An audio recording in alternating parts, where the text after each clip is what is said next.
Giriyorum hayalinle, aklımdan çıkmıyorsun belalım. Yine hasretle bir güne giriyorum hayalinle, aklımdan çıkmıyorsun belalım. Sensiz geçen akşamlarda yine başım belalarda, mutlu musun oralarda belalım?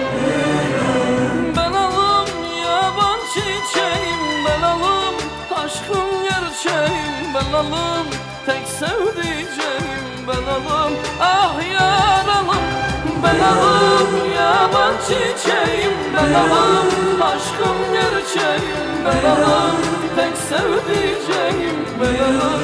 Ah yaralım.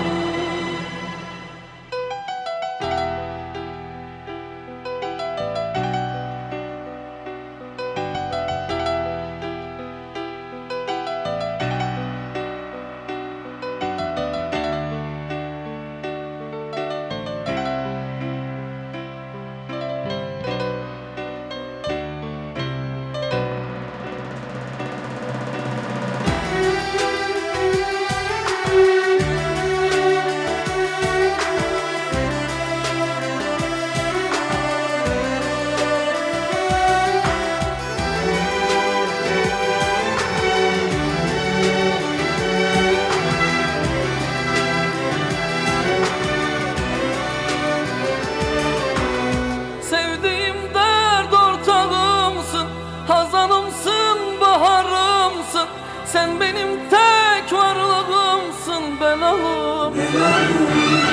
Sevdiğim dert ortağımsın, hazanımsın, baharımsın, sen benim tek varlığımsın belalım.